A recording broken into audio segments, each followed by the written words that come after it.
നമ്മുടെ ഓട്ടോമൊബൈൽ എഞ്ചിനീയറിങ്ങിൻ്റെയും അതുപോലെ തന്നെ ഇലക്ട്രിക് ആൻഡ് ഹൈബ്രിഡ് വെഹിക്കിളിൻ്റെ രണ്ടാമത്തെ ക്ലാസ്സാണ്. നമ്മൾ കഴിഞ്ഞ ക്ലാസ്സുകളിലായിട്ട് കുറച്ച് കാര്യങ്ങൾ മനസ്സിലാക്കി വെച്ചിട്ടുണ്ടായിരിക്കും. അതായത് നമ്മൾ കഴിഞ്ഞ ക്ലാസ്സിലും പറഞ്ഞ കാര്യമാണ് നമ്മുടെ 4th സെമസ്റ്റർ ഓട്ടോമൊബൈൽ എഞ്ചിനീയറിങ്ങിൻ്റെയും 6th semester electric and hybrid vehicle എന്ന സബ്ജക്റ്റിൻ്റെയും രണ്ടിൻ്റെയും ഇതിലെ 3rd മൊഡ്യൂളും ഇതിലെ 4th മൊഡ്യൂളിൻ്റെയും കൂടി ഒരു ഹൈബ്രിഡ് ക്ലാസ്സാണ് നമ്മൾ ഇതുകൊണ്ട് ഉദ്ദേശിക്കുന്നത്. ഓൾറെഡി നമ്മൾ ഫസ്റ്റ് ക്ലാസ് കഴിഞ്ഞിട്ടുണ്ട്. ഞാൻ അതിൻ്റെ കണ്ടിന്യൂഷനായിട്ട് വരുന്ന ബാക്കിയുള്ള പോർഷൻസാണ് നമ്മൾ നോക്കാൻ പോകുന്നത്. ഓക്കെ, അപ്പോൾ അതിൽ നമ്മൾ ഓൾറെഡി സിലബസ് എല്ലാം ഡിസ്കസ് ചെയ്തതാണ്. അതുപോലെ തന്നെ അതിൽ വരുന്ന ബേസിക് ആയിട്ടുള്ള കുറച്ച് കാര്യങ്ങൾ നമ്മൾ മനസ്സിലാക്കി വെച്ചിട്ടുണ്ട്. അതുപോലെ പ്രീവിയസ് എക്സാമിനൊക്കെ കഴിഞ്ഞ 2 വർഷങ്ങളായിട്ട് ചോദിച്ചിട്ടുള്ള ക്വസ്റ്റ്യൻസൊക്കെ നമ്മൾ ജസ്റ്റ് നോക്കിപ്പോയിട്ട് നമുക്ക് അതിൻ്റെ ആൻസറൊന്നും പറയാനായിട്ടില്ല. 1-2 ക്വസ്റ്റ്യൻസൊക്കെ നമുക്ക് ആൻസർ ചെയ്യാൻ ആയിട്ടുള്ളൂ. ഇനി നമ്മൾ ബാക്കി എല്ലാ പോർഷൻസും കംപ്ലീറ്റ് ആകുന്നതോടുകൂടി നമുക്കതിൻ്റെ മിക്കവാറും ആൻസേഴ്സ് നമുക്ക് ചെയ്യാൻ പറ്റുന്ന കണ്ടീഷനിലേക്ക് നമ്മൾ മാറുന്നതാണ്. ഓക്കെ, അതെല്ലാം നമ്മൾ കഴിഞ്ഞ ക്ലാസ്സുകളിൽ ഡിസ്കസ് ചെയ്ത ഭാഗമാണ്. DC കൺവേർട്ടർ നമ്മുടെ പ്രധാനപ്പെട്ട ഒരു ഇലക്ട്രിക് വെഹിക്കിളിൻ്റെ പ്രധാനപ്പെട്ട കമ്പോണൻസ് ട്രാക്ഷൻ ബാറ്ററി പറഞ്ഞു, DC കൺവേർട്ടർ പറഞ്ഞു, ഇലക്ട്രിക് മോട്ടോർ പറഞ്ഞു, പവർ ഇൻവേർട്ടേഴ്സ് ഉണ്ട്, റെക്ടിഫയേഴ്സ് ഉണ്ട്, ഓൺ ബോർഡ് ചാർജറുണ്ട്, അതുപോലെ ഓഫ് ബോർഡ് ചാർജറുണ്ട്, പിന്നെ കൺട്രോളേഴ്സ് ഉണ്ട്, പിന്നെ auxiliary battery, thermal system, transmission system. Okay, ഇത്രയും കാര്യങ്ങളായിരിക്കും നമ്മൾ കഴിഞ്ഞ ക്ലാസ്സുകളിലായിട്ട് ഡിസ്കസ് ചെയ്തിട്ടുണ്ടായിരിക്കുക. ഓക്കെ, നമുക്കിനി അതിൻ്റെ കണ്ടിന്യൂഷനായിട്ട് വരുന്ന ബാക്കി പോർഷൻസ് നോക്കാം.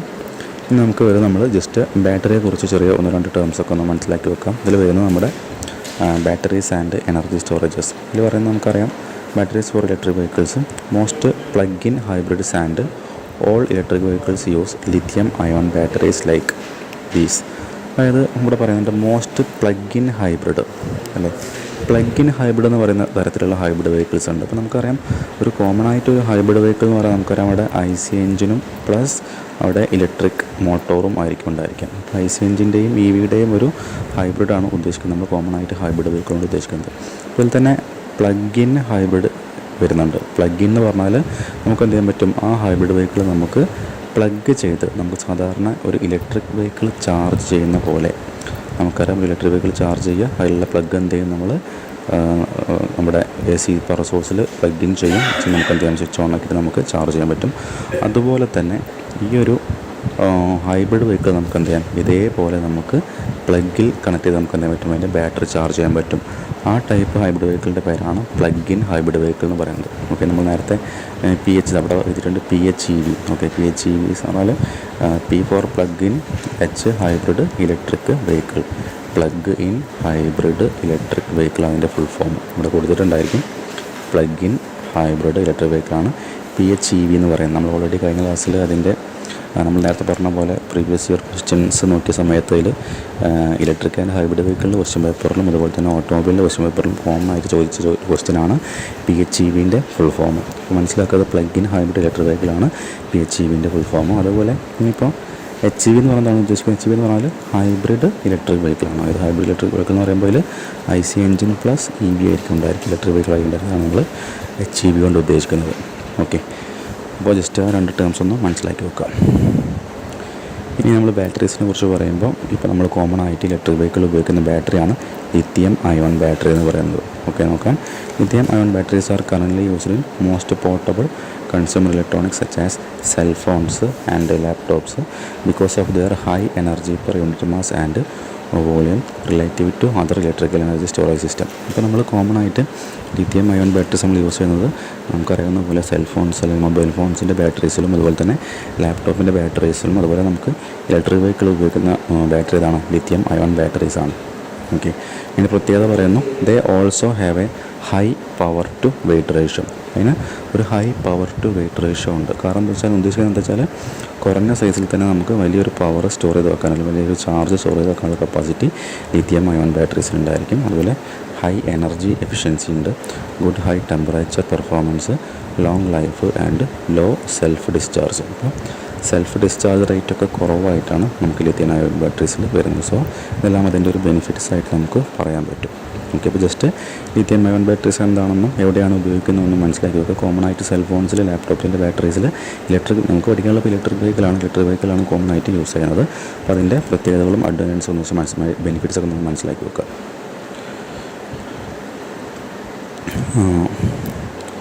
Most components of lithium ion batteries can B recycled but the cost of material recovery remains A challenge four industry. അപ്പോൾ നമുക്ക് ലിഥിയം അയോൺ ബാറ്ററീസിൻ്റെ പ്രധാനപ്പെട്ട ഭാഗങ്ങൾക്ക് നമുക്ക് എന്ത് ചെയ്യാം, മോസ്റ്റ് കോമ്പണൻസൊക്കെ നമുക്കിന്ന് റീസൈക്കിൾ ചെയ്യാൻ പറ്റും. നമുക്ക് ജസ്റ്റ് ഒന്ന് മനസ്സിലാക്കി വെക്കുക. ഇനി നമുക്ക് ആ ലിഥിയം അയോൺ ബാറ്ററീൻ്റെ വർക്കിംഗ് പ്രിൻസിപ്പിളാണ് നമ്മൾ പഠിക്കാൻ പോകുന്നത്. നമുക്കിപ്പോൾ ഇതിൽ കുറച്ച് ഫിഗറൊക്കെ വെച്ചിട്ട് ചാർജിങ്ങും ഡിസ്ചാർജിങ്ങും വെച്ച് പറയുമ്പോൾ നമുക്ക് ഈസി ആയിട്ട് അതിൻ്റെ കാര്യങ്ങൾ മനസ്സിലാക്കി എടുക്കാൻ പറ്റും. ഓക്കെ, അപ്പോൾ ഇവിടെ ഫിഗറിൽ കാണുന്നുണ്ടായിരിക്കുക ഒരു ലിഥിയം അയോൺ ബാറ്ററീൻ്റെ ഒരു ഡയഗ്രമാണ് നമുക്ക് ഫിഗറിൽ കാണുന്നുണ്ടായിരിക്കുക. നോക്കാം, ഓരോ പോയിൻറ്റ്സ് നോക്കാം. It കൺസിറ്റ്സ് of 2 electrodes. അപ്പോൾ 2 ഇലക്ട്രോഡ്സ് ഉണ്ടായിരിക്കും. സാധാരണ ഒരു ബാറ്ററി പോലെ തന്നെ 2 ഇലക്ട്രോഡ്സ് ഉണ്ടായിരിക്കും. അത് നമ്മൾ പറയുന്ന കോമൺ ആയിട്ട് പറയാറുള്ളത് ആനോഡും കാഥോഡുമാണ്. ഓക്കെ, ലിഥിയം അയോൺ ബാറ്ററിയിൽ 2 ഇലക്ട്രോഡ്സ് ഉണ്ട്. അതിൽ കാഥോഡായിട്ട് നമ്മൾ ഉപയോഗിക്കുന്നത് കോമൺ ആയിട്ട് aluminium coated with lithium phosphate. എന്തായിരിക്കും, അലുമിനിയത്തിൽ ലിഥിയം ഫോസ്ഫേറ്റ് കോട്ട് ചെയ്ത് വെച്ചിട്ടുണ്ടായിരിക്കും. Okay, it consists of 2 electrodes. അതിലൊന്നെന്താണ് കാഥോഡും ഒന്ന് ആനോഡായിരിക്കും. കാഥോഡ് എന്താണ്, aluminium coated with lithium phosphate ആണ്. ഈ രണ്ടാമത്തെ ആനോഡാണ്. Anode copper coated with graphite ആണ്. ഓക്കെ, കോപ്പറിൻ്റെ മേലെ ഗ്രാഫൈറ്റ് ആയിരിക്കും കോട്ട് ചെയ്തിട്ടുണ്ടായിരിക്കുക. അപ്പോൾ കാഥോഡും ആനോഡും പറഞ്ഞു. കാഥോഡ് പറഞ്ഞാൽ അലുമിനിയം കോട്ടഡ് വിത്ത് ലിഥിയം ഫോസ്ഫേറ്റും, anode copper coated with graphite ആണ്. Between the electrodes and electrolyte solution and polyethylene insulating barrier is fixed. അപ്പോൾ ഈ ഇലക്ട്രോഡ്സിൻ്റെ ഇടയ്ക്ക് എന്തുണ്ടായിരിക്കും, ഒരു ഇലക്ട്രോലൈറ്റ് സൊല്യൂഷൻ ഉണ്ടായിരിക്കും. ഓക്കെ, ഇത് കാഥോഡ്, ഇത് ആനോഡ്, 2 ഇലക്ട്രോഡ്സാണ്. അപ്പോൾ ഇതിനിടയ്ക്ക് ഇതിനകത്ത് എന്താ ഉണ്ടായിരിക്കുക, ഇലക്ട്രോലൈറ്റ് സൊല്യൂഷനാണ് ഉണ്ടായിരിക്കുക. അതിനിടയ്ക്കായിട്ടൊരു ഇൻസുലേറ്റിംഗ് ബാരിയറും കൊടുത്തിട്ടുണ്ടായിരിക്കും. ഫിഗറിൽ കാണുന്ന പോലെ ഒരു ഇൻസുലേറ്റിംഗ് ബാരിയറും കൊടുത്തിട്ടുണ്ടായിരിക്കും. Between the electrodes and electrolyte solution and polyethylene insulating barrier is fixed. ഒരു പോളി എത്തിലീൻ്റെ ഇൻസുലേറ്റിംഗ് ബാരിയറും ഫിക്സ് ചെയ്തിട്ടുണ്ടായിരിക്കും. The electrolyte allows the lithium ion to flow to the anode. ഇപ്പോൾ അവിടെ ഇലക്ട്രോലൈറ്റിൻ്റെ ഫംഗ്ഷൻ എന്ന് പറയുന്നത് എന്താണ്, ഇപ്പോൾ ഈ കാഥോഡിൽ നിന്നും ഇലക്ട്രോലൈറ്റ് വഴി എന്ത് ചെയ്യും, ലിഥിയം അയോൺ ഫ്ലോ ചെയ്യും. ഓക്കെ, നമ്മുടെ അടുത്ത ഫിഗറിൽ നോക്കാം. ഇതിൽ കാണുന്ന പോലെ നമ്മൾ പറഞ്ഞു, ഇത് കാഥോഡ്, ഇത് ആനോഡ്. കാഥോഡിൽ നിന്ന് എന്ത് ചെയ്യും, നമ്മുടെ ലിഥിയം അയോൺസ് ഈ ഇലക്ട്രോലൈറ്റ് സൊല്യൂഷൻ വഴി എന്ത് ചെയ്യും, ആനോഡിലേക്ക് പാസ് ചെയ്യുന്നുണ്ടായിരിക്കും. ലിഥിയം അയോൺസ് ആനോഡിലേക്ക് പാസ് ചെയ്യും. The electrolyte allows the lithium ion to flow to the anode. അടുത്ത point, the barrier prevents the electron flow for avoiding short circuit.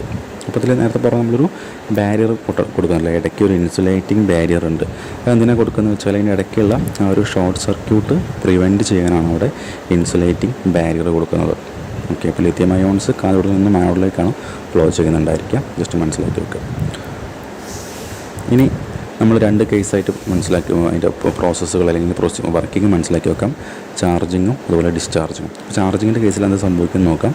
First point, during charging the electrons flow from cathode to the anode via an external circuit.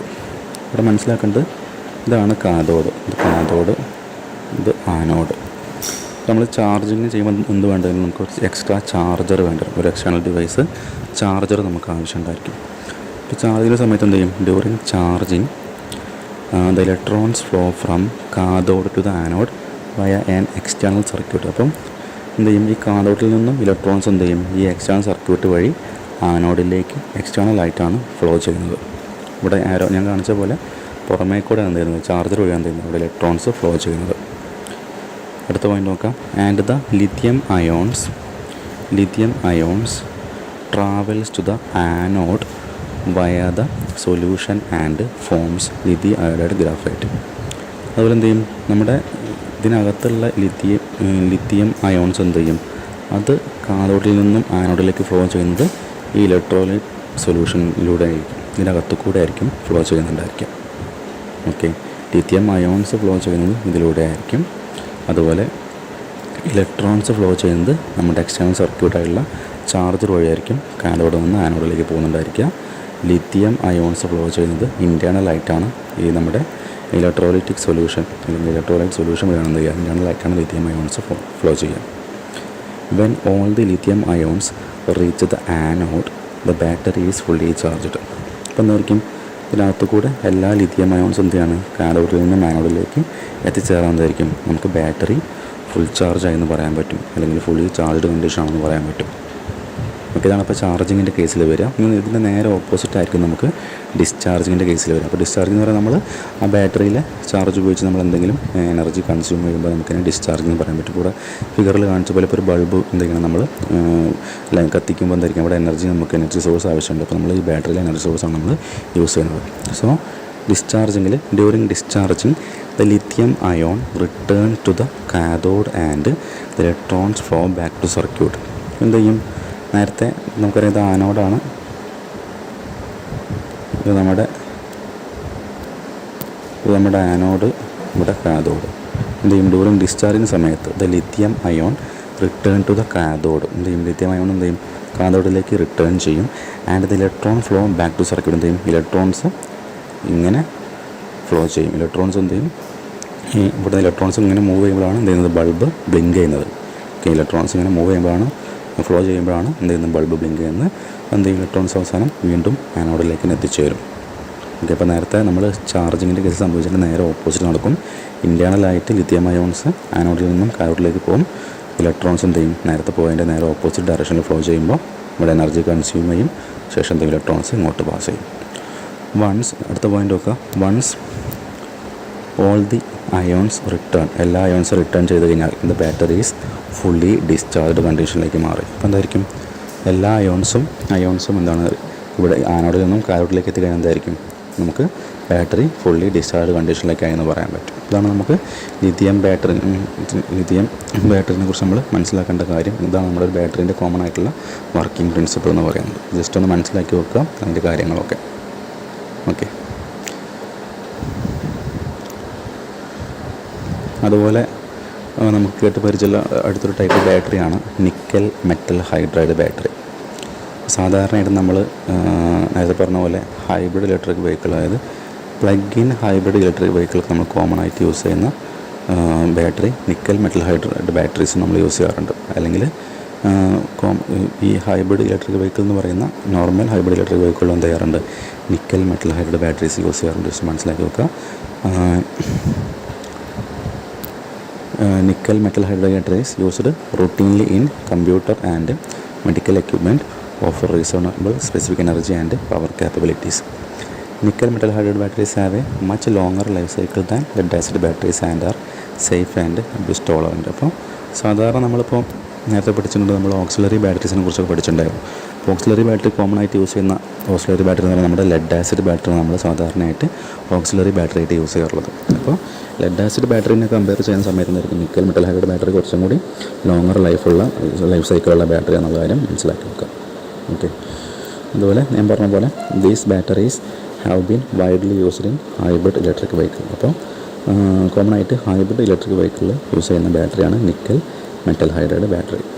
Okay, അപ്പോൾ ഇതിൻ്റെ കുറച്ച് ബെനിഫിറ്റ്സും just മനസ്സിലാക്കി വെക്കുക. The main challenges with nickel metal hydride batteries are their high cost. അപ്പോൾ അതിൻ്റെ ലിമിറ്റേഷനാണ് high കോസ്റ്റാണ്.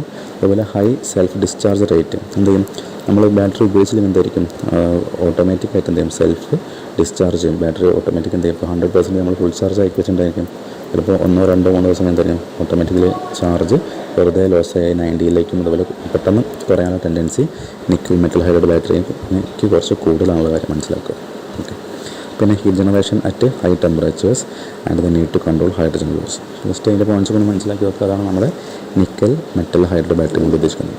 നമ്മൾ പറഞ്ഞു, നമ്മൾ കോമൺ ആയിട്ട് ഓക്സിലറി ബാറ്ററി ആയിട്ട് യൂസ് ചെയ്യുന്നതാണ്. ഓക്സിലറി ബാറ്ററി നമ്മൾ യൂസ് ചെയ്യുന്നത് ലെഡ് ആസിഡ് ബാറ്ററിയാണ്.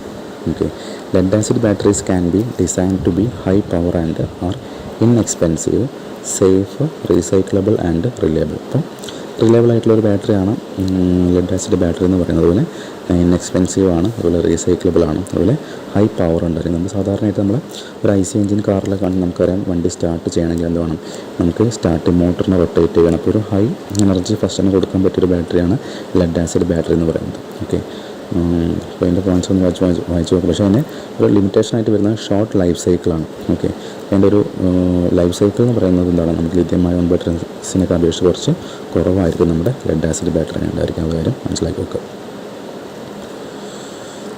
പറഞ്ഞ പോയിൻറ്റ്സ് ഇവിടെ കൊടുത്തിട്ടുണ്ടായിരിക്കും. They are also used for stop or start functionality in internal combustion engine vehicles to eliminate idling during stops and reduce fuel consumption. Okay,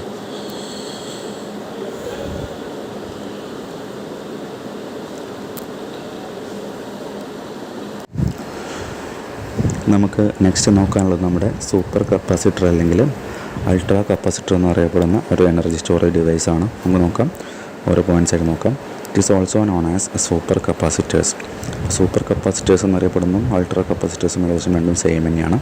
നമ്മളെവിടെ use ചെയ്യുന്നത് വെച്ചാൽ it is a additional storage device for store energy from regenerative breaking. നമ്മൾ ചില electric വെഹിക്കിളിലൊക്കെ എന്തായിരിക്കും, മിക്കവാറും electric വെഹിക്കിൾസിലൊക്കെ regenerative braking എന്നുള്ളൊരു system കൊടുക്കുന്നുണ്ട്. അപ്പോൾ ആ റീജനറേറ്റീവ് ബ്രേക്കിംഗ് സിസ്റ്റം ഉപയോഗിച്ച് ഉണ്ടാക്കിയെടുക്കുന്ന എക്സ്ട്രാ അഡീഷണൽ എനർജി എന്ത് ചെയ്യും, നമുക്ക് സ്റ്റോർ ചെയ്യാനുള്ള ഡിവൈസാണ് അൾട്രാ കപ്പാസിറ്റേഴ്സ് എന്ന് പറയുന്നത്. ഓക്കെ, റീജനറേറ്റീവ് ബ്രേക്കിംഗ് ഉള്ള ഇലക്ട്രിക് വെഹിക്കിളിലൊക്കെ എന്ത് ചെയ്യണം, നമ്മൾ ആ ഒരു എക്സ്ട്രാ എനർജി സ്റ്റോർ ചെയ്യാൻ ഉപയോഗിക്കുന്ന അഡീഷണൽ സ്റ്റോറേജ് ഡിവൈസാണ് നമ്മുടെ അൾട്രാ കപ്പാസിറ്റേഴ്സ് എന്ന് പറയുന്നത്. അത് സ്പെഷ്യലി ഡിസൈൻഡ് കപ്പാസിറ്റർ, ഒരു സ്പെഷ്യലി ഡിസൈൻ ചെയ്തിട്ടുള്ളൊരു കപ്പാസിറ്ററാണ് നമ്മുടെ അൾട്രാ കപ്പാസിറ്റർ എന്ന് പറയുന്നത്.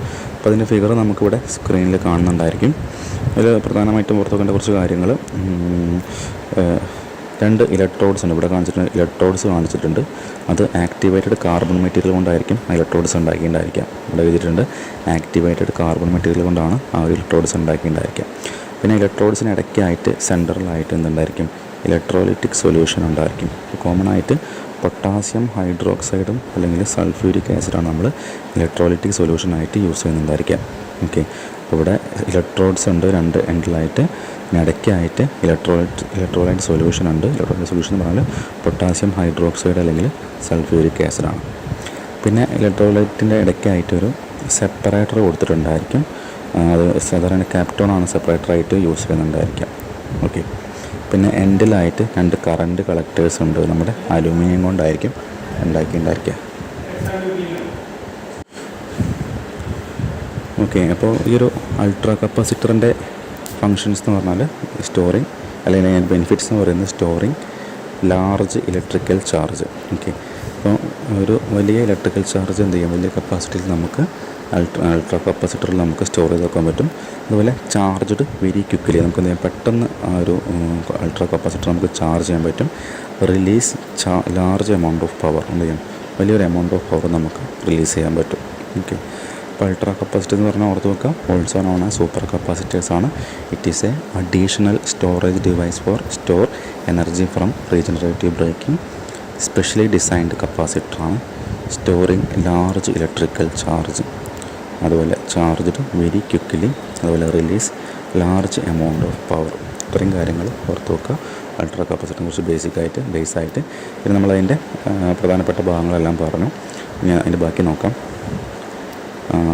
സൂപ്പർ കപ്പാസിറ്റർ അല്ലെങ്കിൽ ultra capacitor consists of current conductors made up of aluminium, അതുപോലെ electrodes made from activated carbon material, the separator made from Kapton and the electrolyte solution potassium hydroxide or sulphuric acid. നമ്മൾ already ആ ഒരു figure വെച്ച് പറഞ്ഞിട്ടുണ്ടായിരുന്നു. എന്താണ്, current conductors ഉണ്ട്, അത് aluminium കൊണ്ടായിരിക്കും ഉണ്ടാക്കിയിട്ടുണ്ടായിരിക്കുക. ഇലക്ട്രോഡ്സ് ഉണ്ട്, അത് ആക്ടിവേറ്റഡ് കാർബൺ മെറ്റീരിയലാണ്. പിന്നെ സെപ്പറേറ്റർ ഉണ്ട്, അത് കാപ്റ്റോൺ ആണ്. പിന്നെ ഇലക്ട്രോലൈറ്റ് സൊല്യൂഷൻ എന്ന് പറയുന്നത് പൊട്ടാസ്യം ഹൈഡ്രോക്സൈഡ് അല്ലെങ്കിൽ സൾഫ്യൂരിക് ആസിഡാണ്. നമ്മൾ ഓൾറെഡി പറഞ്ഞ പോയിൻറ്റ്സ് തന്നെയാണ്. ഫിഗർ നോക്കി നമ്മൾ പറഞ്ഞ പോയിൻറ്റ്സ് തന്നെയാണ് ഇവിടെ നമ്മൾ ഓൾറെഡി മാർക്ക് ചെയ്തിട്ടുണ്ടായിരുന്നു. Current collectors aluminium, electrolyte solution potassium hydroxide അല്ലെങ്കിൽ sulphuric acid, electrodes activated carbon material. Okay, അതുപോലെ സെപ്പറേറ്റർ കാപ്റ്റോണും നമ്മൾ ഓൾറെഡി ഫിഗർ വെച്ച് പറഞ്ഞിട്ടുണ്ട്. നമുക്ക് ബാക്കി നോക്കാം. ഇനി നമ്മൾ തൊട്ട് മുന്നേ ലിഥിയം അയോൺ ബാറ്ററി പഠിച്ച പോലെ നമ്മൾ ചാർജിങ്ങിൻ്റെ കേസിലും അതുപോലെ തന്നെ ഡിസ്ചാർജിൻ്റെ കേസും വെച്ച് നമുക്ക് ഈ ഒരു ബാറ്ററിൻ്റെ ഈ ഒരു എനർജി സ്റ്റോറേജ് ഡിവൈസിൻ്റെ വർക്ക് നമുക്ക് മനസ്സിലാക്കാൻ പറ്റും. ഓക്കെ, അപ്പോൾ നോക്കാം.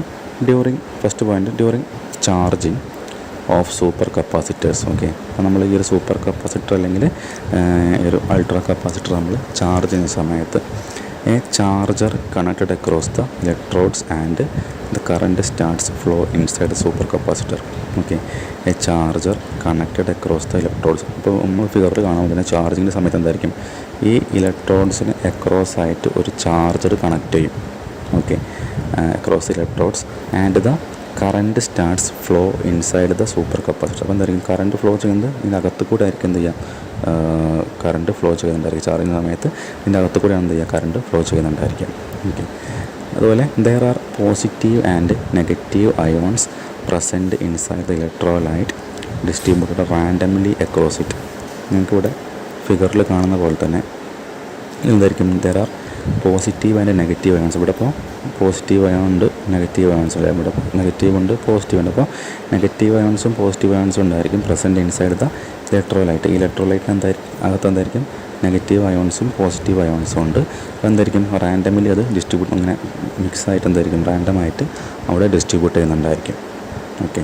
ചാർജ് ചെയ്യുന്ന സമയത്ത് എന്തായിരിക്കും, ഇതിനകത്ത് റാൻഡമായിട്ട് പോസിറ്റീവ് അയോൺസും നെഗറ്റീവ് അയോൺസും ഡിസ്ട്രിബ്യൂട്ട് ചെയ്യുന്നുണ്ടായിരിക്കും. So when the charger starts to charge the positive electrode with the positive charge. അപ്പോൾ എന്തായിരിക്കും, നമ്മൾ ചാർജർ ഓണാക്കുന്ന സമയത്ത് എന്തായിരിക്കും, ചാർജർ എന്ത് ചെയ്യും, charge positive electrode with positive charge. എന്തായിരിക്കും, ഈ പോസിറ്റീവ് ഇലക്ട്രോഡ് എന്തായിരിക്കും, പോസിറ്റീവ് ചാർജ് ആയിരിക്കും എന്താ ചെയ്യുക, ചാർജർ അതിലേക്ക് കൊടുക്കുന്നുണ്ടായിരിക്കും. Okay. So when the charger starts to charge the positive electrode with the positive charge. അപ്പോൾ ഇവിടെ നോക്കുക, ഫിഗറിൽ കാണാൻ ഇവിടെ ഒക്കെ എന്തായിരിക്കും, പോസിറ്റീവ് ചാർജ് ആയിരിക്കും എന്ത് ചെയ്യുക, ഈ പോസിറ്റീവ് ഇലക്ട്രോഡ് കൊടുക്കുന്നുണ്ടായിരിക്കുക. it starts to attract the negative ions from the electrolyte, forming a layer across it. അതായിരിക്കും നിങ്ങൾ ഫിഗറിൽ കാണുന്ന പോലെ തന്നെ ഇവിടെ എല്ലാം പോസിറ്റീവ് ചാർജ് ഉണ്ടായി. അപ്പോൾ എന്തായിരിക്കും, നേരത്തെ ഇതിൻ്റെ അകത്തുണ്ടായിരുന്ന റാൻഡമായിട്ട് മിക്സായി കിടക്കുന്ന പോസിറ്റീവ് അയോൺസും നെഗറ്റീവ് അയോൺസും ഉണ്ട്. അതിലെ നെഗറ്റീവ് അയോൺസിന് എന്ത് ചെയ്യും, ഈ കാണുന്ന പോസിറ്റീവ് അയോൺസ് എന്ത് ചെയ്യും, അടുത്തേക്ക് അട്രാക്ട് ചെയ്യും. ഇപ്പോൾ ഇവിടെ റെഡ് കളറിൽ കാണുന്ന പോലെ ആ നെഗറ്റീവ് അയോൺസ് എല്ലാം എന്ത് ചെയ്യും, ഇതിൻ്റെ അടുത്തേക്ക് വന്ന് അട്രാക്ട് ചെയ്യും. ഓക്കെ. ബാക്കി നോക്കാം. Similarly the negative electrode. അപ്പോൾ എന്താ, അതേപോലെ എന്ത് ചെയ്യും, ഈ നെഗറ്റീവ് സൈഡിൽ എന്ത് സംഭവിക്കും, നെഗറ്റീവ് ഇലക്ട്രോഡ് അവിടെ എന്തായിരിക്കും, ഈ പറഞ്ഞ ഇവിടെ പോസിറ്റീവ് ഉണ്ടായ പോലെ തന്നെ ഇവിടെ നെഗറ്റീവ് ചാർജ് ആയിരിക്കും ഉണ്ടാകുന്നുണ്ടായിരിക്കുക. Similarly the negative electrode is charged with the negative charge. അപ്പോൾ നെഗറ്റീവ് ഇലക്ട്രോഡ് നെഗറ്റീവ് ചാർജ് ഉണ്ടാവും. അതുപോലെ and this charge to attract the positive ions from the electrolyte forming another layer across it. അതുപോലെ എന്ത് ചെയ്യും, ഈ negative charge എന്ത് ചെയ്യും, ഇതിനകത്തുണ്ടായിരുന്ന positive charge എന്ത് ചെയ്യും, എല്ലാം ഇങ്ങോട്ടേക്ക് അട്രാക്ട് ചെയ്യും. ഇവിടെ സംഭവിച്ച പോലെ തന്നെ എന്ത് ചെയ്യും, ഇവിടെയും സംഭവിക്കുന്നത്. ഇവിടെ പോസിറ്റീവ് എല്ലാം നെഗറ്റീവിനെ അട്രാക്ട് ചെയ്തു, എന്ത് ചെയ്യും, ഇവിടെയുള്ള നെഗറ്റീവ് എല്ലാം എന്ത് ചെയ്യും, ഇവിടെയുള്ള പോസിറ്റീവിനെ അതിനടുത്തേക്ക് അട്രാക്ട് ചെയ്യും. ഇപ്പോൾ നിങ്ങൾക്ക് ഫിഗറിൽ കാണുന്ന പോലെ ഇവിടെ പോസിറ്റീവും നെഗറ്റീവും ഒരു ലെയർ ഉണ്ട്, ഇവിടെ നെഗറ്റീവും പോസിറ്റീവും ഒരു ലെയർ ഉണ്ട്, രണ്ട് ലെയറായിട്ട് ഇവിടെ form ചെയ്യുന്നുണ്ടായിരിക്കും. The forces of attraction between the electrode and electrolyte is electrostatic forces. അപ്പോൾ ഇലക്ട്രോഡും അതുപോലെ തന്നെ ഇലക്ട്രോലൈറ്റും തമ്മിലുള്ള ആ ഒരു ഫോഴ്സ് ഓഫ് അട്രാക്ഷൻ നമ്മൾ ഇലക്ട്രോസ്റ്റാറ്റിക് ഫോഴ്സസ് എന്ന് പറയുന്നത്. Okay. The forces of attraction between the electrode and electrolyte is electrostatic forces ആണ്. So the alignment of positive and negative charges across the boundaries of electrodes and electrolytic solution cause electric double layer. Okay, so the alignment of positive and negative charges across the boundaries of electrodes and electrolytic solution cause electric double layer. അപ്പോൾ ഇവിടെ രണ്ട് layer form ചെയ്യുന്നതിന് നമ്മൾ electric double layer എന്ന് പറയുന്നത്. And this is responsible for storage of electrical charges and the capacitor is known as electrical double layer capacitor. അപ്പോൾ ഈ ഒരു ഇങ്ങനെ ഒരു ലെയർ, രണ്ട് ലെയർ ഫോം ചെയ്യുന്നുണ്ട്, ഡബിൾ ലെയേഴ്സ് ഫോം ചെയ്യുന്നുണ്ട്. അപ്പോൾ ഇതാണ് എന്തിന് കാരണമായി വരുന്നത്, ആ ഇലക്ട്രിക്കൽ ചാർജ് സ്റ്റോർ ചെയ്യാനായി ആവശ്യമായിട്ടുള്ളൊരു കാരണം എന്ന് പറയാനുള്ള ഒരു പ്രിൻസിപ്പിൾ എന്ന് പറയുന്നത് ശരിക്കും ഈ ഒരു ലെയർ ഫോമേഷനാണ്. ഓക്കെ. ആ ഒരു ഡബിൾ ലെയർ ഫോമേഷൻ സംഭവിക്കുന്നുണ്ട്. അതാണ് എന്ത് പറയുന്നത്, നമ്മൾ ആ ഒരു സെല്ലിനകത്ത് അല്ലെങ്കിൽ ആ ഒരു സെല്ലിനകത്ത് അല്ലെങ്കിൽ സൂപ്പർ കപ്പാസിറ്ററിനകത്ത് ആ ഇലക്ട്രിക്കൽ എനർജി സ്റ്റോർ ചെയ്യുന്നത് എന്തുകൊണ്ടാണ്, ഈ ഒരു ലെയർ ഫോം ചെയ്യുന്നതുകൊണ്ടാണ് മനസ്സിലാക്കുക. ആ ലെയറിൻ്റെ പേരാണ് ഇലക്ട്രിക്കൽ ഡബിൾ ലെയർ കപ്പാസിറ്റർ അല്ലെങ്കിൽ EDLC എന്ന് നമുക്ക് പറയാൻ പറ്റും. ഓക്കെ. അപ്പോൾ ഈ കപ്പാസിറ്റർ നമ്മൾ ഇലക്ട്രിക്കൽ ഡബിൾ ലെയർ കപ്പാസിറ്റർ അല്ലെങ്കിൽ EDLC എന്ന് വിളിക്കുന്നത്. ഇനി അതേപോലെ ഡിസ്ചാർജിങ് സംഭവിക്കുമ്പോൾ ഇതിൻ്റെ നേരെ ഓപ്പോസിറ്റ് കാര്യങ്ങളായിരിക്കും ഉണ്ടാകുന്നുണ്ടായിരിക്കുക. During discharging when a load connected across the electrode. അപ്പോൾ എന്തായിരിക്കും, നേരത്തെ നമ്മളിവിടെ ചാർജർ വെച്ചിന് വരുന്നത് ഇവിടെ നമ്മളൊരു ലോഡ് കൊടുക്കും. സപ്പോസ് ഇവിടെ ഒരു ബൾബ് ലോഡായിട്ട് കാണിച്ചിട്ടുണ്ട് across the electrodes and electrode starts to lose the charge and. അപ്പോൾ എന്തായിരിക്കും, ഇവിടെ പോസിറ്റീവും നെഗറ്റീവും, ഇവിടെ നെഗറ്റീവും പോസിറ്റീവും ഉണ്ട്, ഒരു തമ്മിലൊരു ലെയർ ആയിട്ടുണ്ട്.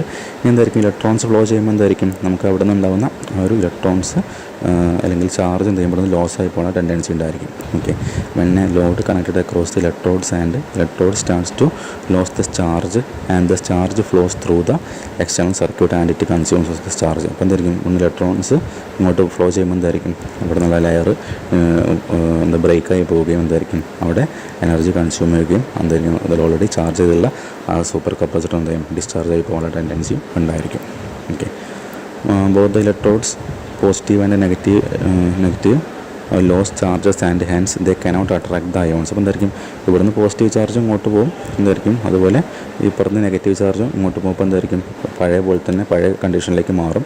എല്ലാം എന്തായിരിക്കും ഒരു റാൻഡമായിട്ടുള്ള ആദ്യം ഉണ്ടായിരുന്ന അതേ സ്റ്റേജിലേക്ക് പോകും. റാൻഡമായിട്ടുള്ള പോസിറ്റീവ് അയോൺസും നെഗറ്റീവ് അയോൺസായിട്ട് നിൽക്കും. അപ്പോൾ എന്തായിരിക്കും ഈ പറഞ്ഞ പോലെ ഇലക്ട്രോലൈറ്റിനകത്ത് മുഴുവനായിട്ട് എന്തായിരിക്കും അത് പോസിറ്റീവ് അയോൺസും നെഗറ്റീവ് അയോൺസും ഡിസ്ട്രിബ്യൂട്ട് ആകുമ്പോൾ എന്തായിരിക്കും അവിടെ ഉണ്ടാകുന്ന അവിടെ ഡിസ്ചാർജിങ് സംഭവിക്കുകയും അതിനാണ് നമ്മൾ ഡിസ്ചാർജിങ് എന്ന് പറയുന്നത്. അപ്പോൾ എനർജി കൺസ്യൂം ചെയ്യുമ്പോൾ എന്തായിരിക്കും ഇലക്ട്രോൺസ് ഫ്ലോ ചെയ്ത് ഇതിനകത്തുള്ള ആ ഒരു ലെയർ ബ്രേക്ക് അതിൻ്റെ ശേഷം എന്ത് ചെയ്യും, ബാക്കിയുള്ളവരെല്ലാവരും എന്ത് ചെയ്യും പഴയ പോലെ തന്നെ റാൻഡമായി മിക്സായിട്ട് ആ ഒരു ഡിസ്ചാർജ് കണ്ടീഷനിലേക്ക് പോവുകയും ചെയ്യും. ഇതാണ് നമ്മുടെ ഒരു അൾട്രാ കപ്പാസിറ്റർ അല്ലെങ്കിൽ സൂപ്പർ കപ്പാസിറ്ററിൻ്റെ വർക്കിംഗ് പ്രിൻസിപ്പിൾ എന്ന് പറയുന്നത്. ഓക്കെ, അപ്പോൾ ജസ്റ്റ് മനസ്സിലാക്കി വെക്കുക, എളുപ്പമുള്ള കാര്യമാണ്. ജസ്റ്റ് നമ്മൾ ഒന്നുകൂടി റിപ്പീറ്റ് ചെയ്ത് കൺഫ്യൂഷൻസ് ഉണ്ടെങ്കിൽ ഒന്നുകൂടി വീണ്ടും റിപ്പീറ്റ് ചെയ്ത് കേട്ട് നോക്കാം. ഈ ഫിഗറിൽ ഓരോ ഫിഗറും കാണിച്ചിട്ടുള്ളത് ഓരോ സ്റ്റേജസ് ആണ് കാണിച്ചിട്ടുള്ളത്. ആദ്യം ഇങ്ങനെ ഉണ്ടായിരുന്നത്, പിന്നെ അത് ഇങ്ങനെയായി മാറി അട്രാക്ട് ചെയ്തു. ഇവിടെയുള്ള നെഗറ്റീവ് അയോൺസിനെ പോസിറ്റീവ് അയോൺസ് അട്രാക്ട് ചെയ്തപ്പോൾ ഇങ്ങോട്ട് പോയി. അതേപോലെ ഇപ്പോൾ നെഗറ്റീവ് ചാർജ് വന്നു, ഇലക്ട്രോട്ടിൽ നെഗറ്റീവ് ചാർജ് ഉണ്ടായി, ആ നെഗറ്റീവ് ചാർജ് പോസിറ്റീവ് അയോൺസിനെ അട്രാക്ട് ചെയ്തു. പിന്നെ നമ്മൾ ലോഡ് കൊടുത്തു, പഴയ പോലത്തെ കണ്ടീഷനിലേക്ക് തന്നെ മാറി. ഓക്കെ, ഒന്ന് മനസ്സിലാക്കി വെക്കാം. ഇനി നമുക്ക് നോക്കാം നമ്മുടെ ഒരു ഇലക്ട്രിക് വെഹിക്കിളിൽ വരുന്ന അല്ലെങ്കിൽ ബാറ്ററിയിലൊക്കെ വരുന്ന കുറച്ച് ടെക്നിക്കൽ ക്യാരക്ടറിസ്റ്റിക്സ് ആണ് പറയാൻ പോകുന്നത്. Okay, definition of various battery parameters നമുക്ക് കോമൺ ആയിട്ട് അറിയുന്ന കാര്യങ്ങളൊക്കെ തന്നെ ആയിരിക്കും. വോൾട്ടേജ്, അതുപോലെ കപ്പാസിറ്റി, എനർജി ഡെൻസിറ്റി, പിന്നെ capacity rating, internal resistance, cycle life, self discharge rate, അതുപോലെ operating temperature range, over charge അല്ലെങ്കിൽ ഓവർ ഡിസ്ചാർജ് പ്രൊട്ടക്ഷൻ, പിന്നെ മെമ്മറി എഫക്റ്റ്. ഓക്കെ, അപ്പോൾ എല്ലാം കോമൺ ആയിട്ട് നമുക്ക് കേട്ടും പരിചയമുള്ള കാര്യങ്ങളായിരിക്കും. നമുക്ക് ജസ്റ്റ് ഒന്ന് പറഞ്ഞു പോകാം. ഫസ്റ്റ് വരുന്ന ഇവിടെ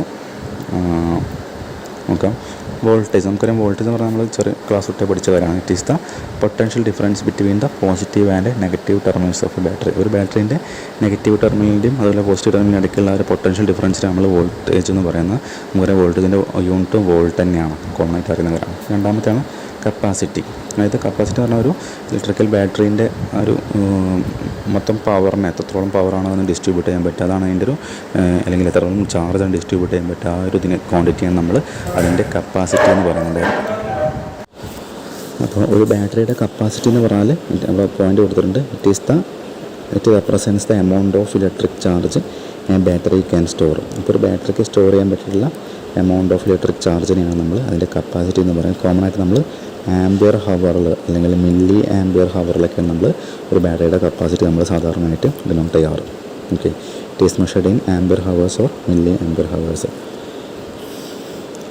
ഇനി അടുത്ത ടൈമാണ് എനർജി ഡെൻസിറ്റി. നമുക്ക് ഈ ഒരു പോർഷനൊക്കെ നമുക്ക് വേണമെങ്കിൽ 1 മാർക്കിനോ അല്ലെങ്കിൽ 3 മാർക്കിനോ എക്സാം പോയിൻ്റ് ഓഫ് വ്യൂവിൽ ക്വസ്റ്റ്യൻസ് പ്രതീക്ഷിക്കാവുന്നതാണ്. അടുത്ത് നോക്കാം എനർജി ഡെൻസിറ്റിയാണ്. അതായത് നമുക്ക് കോമൺ ഡെൻസിറ്റി പറഞ്ഞ ടേം അറിയാമല്ലേ, നമ്മൾ ഫ്ലൂയിഡ് മെക്കാനിക്സിൽ പഠിച്ചിട്ടുണ്ടായിരിക്കും. മാസ് ബൈ വോളിയാണ് ഡെൻസിറ്റി എന്ന് പറയും. അപ്പോൾ അതേപോലെ തന്നെ ഇവിടെ എനർജി ഡെൻസിറ്റി എന്ന് പറയുമ്പോൾ it is the amount of energy a battery can store per unit weight or unit volume. Okay, per unit വോളിയത്തിലോ പെർ യൂണിറ്റ് വെയിറ്റിലോ ഒരു ബാറ്ററിക്ക് സ്റ്റോർ ചെയ്യാൻ പറ്റിയ എമൗണ്ട് ഓഫ് എനർജിയാണ് അതിൻ്റെ എനർജി ഡെൻസിറ്റി എന്ന് പറയാം. അപ്പോൾ നമുക്കൊന്നെങ്കിൽ എനർജി എന്ന് പറയുമ്പോൾ വാട്ട് ഹവർ പെർ കിലോഗ്രാം അല്ലെങ്കിൽ വാട്ട് ഹവർ പെർ ലിറ്റേഴ്സ് ഒക്കെ ആയിരിക്കും നമുക്കതിൻ്റെ യൂണിറ്റായിട്ട് പറയാവുന്നത്. ഓക്കെ, അപ്പോൾ എനർജി ഡെൻസിറ്റി എന്ന് പറഞ്ഞാൽ ഇവിടെ കൊടുത്തിട്ടുണ്ട്. It is the amount of energy a battery can store per unit weight or unit volume. നമുക്ക് ഒരു യൂണിറ്റ് വോളിയത്തിനകത്തുള്ള അല്ലെങ്കിൽ ഒരു ബാറ്ററിയുടെ ആ സൈസാണ് ഉദ്ദേശിക്കുന്നത്. ഒരു ബാറ്ററിയുടെ യൂണിറ്റ് വെയിറ്റ് അല്ലെങ്കിൽ യൂണിറ്റ് വോളിയത്തിനകത്ത് സ്റ്റോർ ചെയ്യാൻ പറ്റിയിരിക്കുന്ന എമൗണ്ട് ഓഫ് എനർജിയാണ് അതിൻ്റെ എനർജി ഡെൻസിറ്റി എന്ന് പറയുന്നത്. വാട്ട് അവർ പെർ കിലോഗ്രാം അല്ലെങ്കിൽ വാട്ട് അവർ പെർ ലിറ്റേഴ്സ് ആയിരിക്കും അതിൻ്റെ യൂണിറ്റായിട്ട് വരാം. അടുത്തതിൻ്റെ കപ്പാസിറ്റി റേറ്റിംഗ് ആണ്. It represents the maximum discharge or charge rate of a battery. അപ്പോൾ ഒരു ബാറ്ററിയിൽ ചാർജ് ചെയ്യാൻ പറ്റിയുള്ള മാക്സിമം ചാർജ് അല്ലെങ്കിൽ ഡിസ്ചാർജ് റേറ്റാണ് നമ്മളതിൻ്റെ കപ്പാസിറ്റി റേറ്റിംഗ് എന്ന് പറയുന്നത്. It is often used in lithium ion batteries. Lithium ion ബാറ്ററീസിലാണ് നമ്മൾ സാധാരണയായിട്ട് റേറ്റിംഗ് യൂസ് ചെയ്യാറുള്ളത്. ഒരു എക്സാമ്പിൾ പറയുന്നുണ്ട്. For example 1 C discharge means the battery can be discharge in 1 hour. അപ്പോൾ ഒരു മണിക്കൂർ കൊണ്ടായിരിക്കും 1C ഉള്ള ഒരു ബാറ്ററി ഡിസ്ചാർജ് ആവുന്നത്. 2C ആണെങ്കിൽ എന്തായിരിക്കും നേരെ പകുതി സമയമായിരിക്കും എടുക്കുന്നത്, എന്തായിരിക്കുക 30 minutes അല്ലെങ്കിൽ ഹാഫ് അവർ ആയിരിക്കും എന്ത് ചെയ്യുക 2C ഡിസ്ചാർജ് ആവാനായിട്ട് എടുക്കുന്നത്. അപ്പോൾ അതാണ് അതിൻ്റെ C റേറ്റിംഗ് ഉദ്ദേശിക്കുന്നത്. It expresses the maximum discharge അല്ലെങ്കിൽ charge rate of a battery. ഒരു ബാറ്ററീൻ്റെ മാക്സിമം ചാർജ് റേറ്റ് അല്ലെങ്കിൽ ഡിസ്ചാർജ് റേറ്റാണ് നമ്മൾ C റേറ്റിംഗ് കൊണ്ട് ഉദ്ദേശിക്കുന്നത്. അടുത്ത് റെസിസ്റ്റൻസ് ആണ്. നമ്മൾ കോമൺ ആയിട്ട് കേട്ട ടൈം തന്നെയാണ് റെസിസ്റ്റൻസ് പറയുന്നത്. അതായത് ഇൻറ്റേർണൽ റെസിസ്റ്റൻസ് ചെയ്ത opposition to the flow of electric current ഇതിൻ്റെ ബാറ്ററി. അപ്പോൾ ഒരു ബാറ്ററിക്കകത്തുള്ള ഇലക്ട്രിക് കറണ്ടിൻ്റെ ആ ഒരു ഫ്ലോൻ്റെ റെസ്ട്രിക്ഷൻ അല്ലെങ്കിൽ ഒപ്പോസിഷനാണ് നമ്മൾ അതിൻ്റെ ഇൻറ്റേർണൽ റെസിസ്റ്റൻസ് എന്ന് പറയും. അപ്പോൾ എപ്പോഴും എന്തായിരിക്കും റെസിസ്റ്റൻസ് എപ്പോഴും കുറവായിരിക്കണം.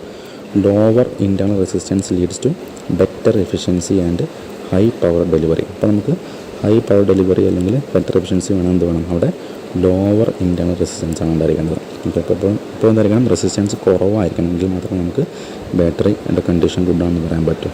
ഓക്കെ, അടുത്ത് വരുന്നത് സൈക്കിൾ ലൈഫാണ്.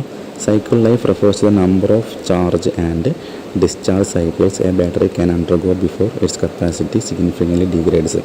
അപ്പോൾ സൈക്കിൾ ലൈഫ് എന്ന് പറഞ്ഞാൽ എത്രത്തോളം തവണ നമുക്ക് ഒരു ബാറ്ററിയെ ചാർജ് ചെയ്യാൻ പറ്റും, അല്ലെങ്കിൽ എത്രത്തോളം തവണ ഒരു ബാറ്ററി നമുക്ക് ഡിസ്ചാർജ് ഉപയോഗിച്ചുകൊണ്ട് നമുക്ക് ഡിസ്ചാർജ് ആക്കാൻ പറ്റും. അതാണ് അതിൻ്റെ സൈക്കിൾ ലൈഫ് കൊണ്ട് ഉദ്ദേശിക്കുന്നത്. അതായത് ഒന്നുമില്ല, അപ്പോൾ ഒരു ബാറ്ററി ആണെങ്കിൽ ഇപ്പം ഇതിന് സൈക്കിൾ ലൈഫ് 10 വിചാരിക്കുക, 10 സൈക്കിളാണ് വിചാരിക്കുക. അതിനർത്ഥം നമ്മൾ 10 തവണ ഈ ബാറ്ററി നമ്മൾ ഫുൾ ചാർജ് ആക്കി ഉപയോഗിച്ചാൽ എന്തായിരിക്കും അതിൻ്റെ സൈക്കിൾ ലൈഫ് തീർക്കുന്നുണ്ടായിരിക്കും ആണ് ഉദ്ദേശിക്കുന്നത്. അടുത്ത സെൽഫ് ഡിസ്ചാർജ് റേറ്റ് ആണ്. അതായത് ഈ മുന്നേ ഒരു എക്സാമ്പിൾ പറഞ്ഞിട്ടുണ്ടായിരുന്നു. ഒരു ബാറ്ററി നമ്മൾ 100% ചാർജ് ആക്കി വെച്ചു, എന്ത് ചെയ്യുന്ന ആ വണ്ടി അല്ലെങ്കിൽ ഇലക്ട്രിക് വെഹിക്കിൾ നമ്മൾ 2 ദിവസം യൂസ് ചെയ്യുന്നില്ല, ചിലപ്പോൾ എന്തായിരിക്കും അത് ഒരു 99 അല്ലെങ്കിൽ 98% എന്തായിരിക്കും പോയിട്ടുണ്ടായിരിക്കും, കുറഞ്ഞിട്ടുണ്ടായിരിക്കും. അപ്പോൾ ഒരു 2% ലോസ് ഉണ്ടായിട്ടുണ്ട്. അപ്പോൾ അങ്ങനെ നമ്മൾ എനർജി ഉപയോഗിക്കാണ്ട് തന്നെ എന്തായി പോവാണ് അവിടെ ഒരു ഓട്ടോമാറ്റിക്കായിട്ട് എനർജി ലോസ് സംഭവിക്കുന്നത്. അതിനാണ് നമ്മളതിൻ്റെ ഒരു ബാറ്ററിയെ സംബന്ധിച്ച് അതിൻ്റെ സെൽഫ് ഡിസ്ചാർജ് റേറ്റ് എന്ന് പറയുന്നത്. Okay, it is the rate at which a battery loses its charge when not in use. Okay, നമ്മൾ ബാറ്ററി ഉപയോഗിക്കാണ്ട് തന്നെ അതിൻ്റെ ചാർജ് ലോസ് ആയി നമ്മൾ സെൽഫ് ഡിസ്ചാർജ് റേറ്റ് എന്ന് പറയാം. പിന്നെ വരുന്ന ഓപ്പറേറ്റിംഗ് ടെമ്പറേച്ചർ റേഞ്ചാണ്. നമുക്ക് ഓണായിട്ട് അറിയുന്നതാണ് batteries often have A specified temperature. അപ്പോൾ എന്തായിരിക്കും ഒരു സ്പെസിഫൈഡ് ടെമ്പറേച്ചറൽ റീജിയനിലായിരിക്കും നമ്മളെപ്പോഴും ബാറ്ററി ഉപയോഗിക്കേണ്ടത്. അതിൽ കൂടാനും പാടില്ല കുറയാനും പാടില്ല. ആ ഒരു ടെമ്പറേച്ചർ റേഞ്ചാണ് നമ്മൾ ഓപ്പറേറ്റിംഗ് ടെമ്പറേച്ചർ റേഞ്ച് കൊണ്ട് ഉദ്ദേശിക്കുന്നത്. ജസ്റ്റ് സിമ്പിളായിട്ടുള്ള പോയിൻ്റാണ്. അതുപോലെ ഓവർ ചാർജും അതുപോലെ തന്നെ ഓവർ ഡിസ്ചാർജ് പ്രൊട്ടക്ഷനും. അതായത് ബാറ്ററി ഒരുപാട് സമയം, അപ്പോൾ നമ്മൾ ഒരു ഇലക്ട്രിക് വെഹിക്കിൾ നമ്മൾ പ്ലഗ് ഇൻ ചെയ്ത് വെച്ചു, ഓണാക്കി വെച്ചു. ഇപ്പോൾ നമ്മൾ സാധാരണയൊക്കെ എന്തെങ്കിലും ഒരു സ്കൂട്ടറൊക്കെ ഉപയോഗിക്കുന്നുണ്ടെങ്കിൽ നമ്മൾ ജോലി കഴിഞ്ഞ് വന്നാൽ നമ്മൾ ഉപയോഗിച്ചിട്ടുണ്ടെങ്കിൽ ചിലപ്പോൾ രാത്രി ചാർജിങ്ങിലിടും. എന്തായിരിക്കും ചിലപ്പോൾ രാത്രി ചാർജിലിട്ട് നമ്മൾ ചിലപ്പം ഫുൾ ചാർജായി നമ്മൾ ഓഫ് ആയിക്കൊള്ളുന്നില്ല. എന്തായിരിക്കും നമ്മൾ ചിലപ്പോൾ മറന്നു പോകാൻ ടെൻഡൻസി, നമ്മൾ ഉറങ്ങിപ്പോകാൻ ടെൻഡൻസി ഒക്കെ ഉണ്ടായിരിക്കും. അപ്പോൾ എന്ത് ചെയ്യണം, അത് ഓട്ടോമാറ്റിക് എന്ത് ചെയ്യണം കട്ട് ഓഫ് ആവണം അല്ലേ. ഫുൾ ചാർജായി എന്ത് ചെയ്യണം, അത് ഓട്ടോമാറ്റിക് ബാറ്ററിയിലേക്കുള്ള കറണ്ട് അതിന് കട്ട് ഓഫ് ചെയ്യണം. അത് നമ്മൾ ഓവർ ചാർജ് പ്രൊട്ടക്ഷൻ എന്ന് പറയുന്നത്. അതേപോലെ തന്നെ ഓവർ ഡിസ്ചാർജും സംഭവിക്കാൻ പാടില്ല. അതായത് ബാറ്ററി ഇപ്പം നമ്മുടെ വണ്ടിയിൽ ഇപ്പോൾ 0% ആണ് ബാറ്ററി കാണിക്കുന്നത് വിചാരിക്കും. അതിൻ്റെ അർത്ഥം ഒരിക്കലും ശരിക്കും ആ ബാറ്ററിയിൽ ചിലപ്പം കുറച്ചെങ്കിലും ബാക്കി ഉണ്ടായിരിക്കും. പക്ഷേ എന്തായിരിക്കും അതിൽ നമുക്ക് റീഡിങ്ങിൽ 0% കാണിക്കും. എന്ത് ചെയ്യാൻ പാടില്ല, അതിലെ ചാർജ് മുഴുവനായിട്ട് ഡ്രെയിൻ ആയി പോകാൻ പാടില്ല. കുറച്ചെന്തായിരിക്കും അവിടെ എപ്പോഴും സ്റ്റോർ ചെയ്ത് വെക്കുന്നുണ്ടായിരിക്കും. അതാണ് നമ്മൾ ഓവർ ഡിസ്ചാർജ് പ്രൊട്ടക്ഷൻ എന്ന് പറയുന്നത്. ഓക്കെ, അതില്ലെങ്കിൽ എന്തായിരിക്കും പെട്ടെന്ന് ബാറ്ററി നാശമായി പോകാനുള്ള പെട്ടെന്ന് കേടൊന്ന് പോകാനുള്ള ടെൻഡൻസി ഉണ്ടായിരിക്കും. ഓക്കെ, അതുപോലെ അടുത്താണ് memory effect for nickel cadmium batteries. Memory effect refers to the loss of capacity when a battery is repeatedly recharged before it is fully discharged. Okay, അതായത് നമ്മളൊരു ബാറ്ററി ഫുള്ളി ചാർജ് തീരാണ്ട് തന്നെ നമ്മൾ എന്ത് ചെയ്യാണ് ഒരു തവണ. അപ്പോൾ നമ്മളൊരു മൊബൈൽ ഫോണിൻ്റെ കേസ് നോക്കുക. അപ്പോൾ നമ്മൾ മൊബൈൽ ഫോണിലിപ്പം സാധാരണ നമ്മൾ 100% ചാർജ് ആക്കി വെച്ചു, നമ്മൾ കുറച്ച് നേരം ഉപയോഗിച്ചു, അതൊരു 80% ആക്കി വിചാരിക്കുക.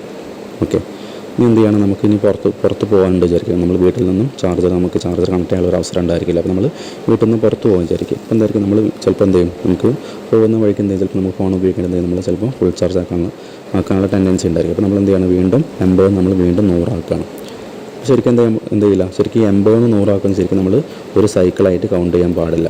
ഓക്കെ, അപ്പോൾ നിക്കൽ കാഡ്മിയം ബാറ്ററീസാണ് എന്ത് ചെയ്യുന്നത്, ഈ ഇതൊന്ന് ശരിക്കും ഒരു സൈക്കിളായിട്ട് കരുതുന്നത്, അല്ലെങ്കിൽ അതിനെ മെമ്മറി എഫക്റ്റ് എന്ന് വിളിക്കുന്നത്. അതായത് നമ്മൾ മുന്നേ പഠിച്ചിട്ടുണ്ടായിരുന്നു സൈക്കിൾ ലൈഫ് എന്ന് പഠിച്ചിട്ടുണ്ടായിരുന്നു അല്ലേ.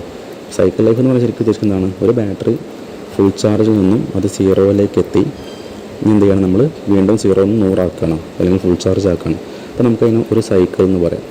ഓക്കെ, അങ്ങനെ ചിലപ്പം ഒരു 1000 സൈക്കിളാണ് ഒരു ബാറ്ററിൻ്റെ ലൈഫ് സൈക്കിൾ എന്നെങ്കിൽ എന്തായിരിക്കും, ഇങ്ങനെ 0 നിന്ന് 100 ആക്കുന്നതാണ് ഓരോ സൈക്കിളായിട്ട് കൗണ്ട് ചെയ്യുക. അല്ലാണ്ട് എന്ത് ചെയ്യില്ല, 80 നിന്ന് 100 ആക്കുന്നത് എന്ത് ചെയ്യില്ല, ഒരു സൈക്കിളായിട്ട് കൗണ്ട് ചെയ്യില്ല. അപ്പോൾ അങ്ങനെ സൈക്കിളായിട്ട് കൗണ്ട് ചെയ്യുന്ന ബാറ്ററി എന്ന് പറഞ്ഞാൽ നിക്കൽ കാഡ്മിയം ബാറ്ററി. അതിനെന്ത് വരുന്നുണ്ട്, മെമ്മറി എഫക്റ്റ് വരുന്നുണ്ട്. അതായത് 80 100 എന്ത് ചെയ്യും, അതവിടെ ഓർമ്മിച്ച് വെക്കും, അല്ലെങ്കിൽ അത് അതിനെ ബാധിക്കുന്നുണ്ടായിരിക്കും. അതുകൊണ്ടാണ് അതിനെ മെമ്മറി എഫക്റ്റ് എന്ന് വിളിക്കുന്നത്. ഓക്കെ, പറഞ്ഞ് മനസ്സിലായി വിചാരിക്കുന്നു. ആ ഒരു എക്സാമ്പിൾ വെച്ച് തന്നെ ഓർത്ത് വെക്കാം. 80% 100% ആക്കുന്നത് എന്ത് ചെയ്യുന്നുണ്ട്, അത് നമ്മളൊരു മെമ്മറി എഫക്റ്റ് അല്ലെങ്കിൽ നമ്മൾ ഓർത്ത് വെക്കുന്നു. ആ ബാറ്ററി എന്ത് ചെയ്യുന്നു, ആ കാര്യം ഓർത്ത് വെച്ചിട്ട് എന്ത് ചെയ്യണം, അതിൻ്റെ കപ്പാസിറ്റി അല്ലെങ്കിൽ അതിൻ്റെ ലൈഫ് സൈക്കിൾ കുറഞ്ഞുകൊണ്ടേയിരിക്കുന്നതാണ് ഉദ്ദേശിക്കുന്നത്. Okay, memory effect refers to the loss of capacity when a battery is repeatedly recharged before it is fully discharged. അപ്പോൾ ഫുള്ളി ഡിസ്ചാർജ് ആവാണ്ട് തന്നെ നമ്മൾ റിപ്പീറ്റായിട്ട് ചാർജ് ചെയ്യുന്നത് എന്ത് ചെയ്യണം, അത് ഒരു മെമ്മറി, അത് ഒരു ഓർമ്മിച്ച് വെക്കുന്ന പോലെ എന്ത് ചെയ്യണം, അത് സ്റ്റോർ ചെയ്ത് വെക്കുന്ന ടൈപ്പ് ബാറ്ററിയാണ് നിക്കൽ കാഡ്മിയം ബാറ്ററി എന്ന് പറയുന്നത്. Okay, this phenomenon is more relevant to older nickel cadmium battery. അപ്പോൾ പണ്ടൊക്കെ ഉപയോഗിച്ചിരുന്ന നിക്കൽ കാഡ്മിയം ബാറ്ററീസിലൊക്കെ ആ ഒരു ഫെനോമിനൻ ഉണ്ടായിരുന്നു. ഒന്ന് ജസ്റ്റ് മനസ്സിലാക്കി വെക്കാം. ഓക്കെ, അപ്പോൾ നമുക്ക് നമ്മുടെ രണ്ടാമത്തെ ക്ലാസ്സായിട്ട് നമ്മൾ കുറേ കാര്യങ്ങൾ മനസ്സിലാക്കി വെച്ചിട്ടുണ്ട്. നമുക്ക് എന്ത് ചെയ്യാം, ഇനി ബാക്കിയുള്ള കുറേ ടേംസ് വരുന്നുണ്ട്. അടുത്ത് വരുന്ന ഫ്യൂവൽ സെൽസ് ആണ്. ഫ്യൂവൽ സെൽസിൻ്റെ വർക്കിംഗ് പ്രിൻസിപ്പിൾ നമുക്ക് മനസ്സിലാക്കാനുണ്ട്. അതുപോലെ ഫ്യൂവൽ സെൽസ് കഴിഞ്ഞാൽ പിന്നെ നമുക്ക് fly wheel energy storage system വരുന്നുണ്ട്. നമുക്ക് എക്സാമിനൊക്കെ ചോദിക്കുന്ന ക്വസ്റ്റ്യനാണ് fly wheel energy storage system. ഈ സൈഡിലുള്ള കാര്യമാണ്. പിന്നെ വരുന്നത് നമ്മുടെ റീജനറേറ്റീവ് ബ്രേക്ക്. നമ്മൾ നേരത്തെ കുറേ കേട്ടിരിക്കുന്ന ടൈമായിരിക്കും റീജനറേറ്റീവ് ബ്രേക്ക് എന്ന് പറയുന്നത്. അതെന്താണെന്ന് നമുക്ക് മനസ്സിലാക്കാനുണ്ട്. അതിൻ്റെ ഫിഗറും ഡയഗ്രാംസൊക്കെ പഠിക്കാനുണ്ട്. പിന്നെ വരുന്നത് നമുക്ക് ഹൈബ്രിഡ് ഇലക്ട്രിക് വെഹിക്കിളാണ്. നമ്മൾ ഓൾറെഡി എന്താണ് ഹൈബ്രിഡ് പഠിച്ചിട്ടുണ്ട്. ജസ്റ്റ് അതിൻ്റെ ഡയഗ്രാം വെച്ച് നമുക്ക് എക്സാം പോയിൻ്റ് ഓഫ് വ്യൂവിൽ എങ്ങനെയാണ് സ്കോർ ചെയ്യുക, അല്ലെങ്കിൽ നമ്മൾ ഏതൊക്കെ പോയിൻറ്റ്സാണ് എഴുതുന്നത് നമുക്ക് മനസ്സിലാക്കി വെക്കാനുണ്ട്. പിന്നെ വരുന്നത് ഹൈബ്രിഡ് വെഹിക്കിളിൻ്റെ ക്ലാസിഫിക്കേഷനാണ്. അതിൽ പാരലൽ ഹൈബ്രിഡ് വരുന്നുണ്ട്, സീരീസ് ഹൈബ്രിഡ് വരുന്നുണ്ട്, അതുപോലെ പാരലൽ സീരീസ് അല്ലെങ്കിൽ സീരീസ് ആൻഡ് പാരലൽ ഹൈബ്രിഡ് വരുന്നുണ്ട്. പിന്നെ അവസാനം വരുന്നതാണ് നമ്മുടെ plug in hybrid electric vehicle. Okay, plug in hybrid electric vehicle. Okay, അത്രയായാലും നമ്മുടെ ഇലക്ട്രിക് ആൻഡ് ഹൈബ്രിഡ് വെഹിക്കിളിനുള്ള സബ്ജക്റ്റിലെ ഭാഗങ്ങൾ കഴിയും. പിന്നെ നമുക്ക് ബാക്കി വരുന്ന എമിഷൻ കൺട്രോൾ, BS4ൻ്റെയും BS6ൻ്റെ എമിഷൻ കൺട്രോളും, അതുപോലെ തന്നെ motor vehicle act. Okay, review of Indian motor vehicle ആക്ടിനെ കുറിച്ചുള്ള കാര്യങ്ങൾ നമുക്ക് ഓട്ടോമൊബൈൽ എഞ്ചിനീയറിംഗിൽ വരുന്ന ടോപ്പിക്കാണ്. നമുക്ക് അതുകൊണ്ട് കഴിഞ്ഞ് നമ്മുടെ ആ ഒരു മൊഡ്യൂൾ കംപ്ലീറ്റ് ആവും. ഓക്കെ, ഇതെല്ലാം നമുക്ക് നെക്സ്റ്റ് ക്ലാസ്സിൽ ഡിസ്കസ് ചെയ്യാം. Okay, thank you for watching.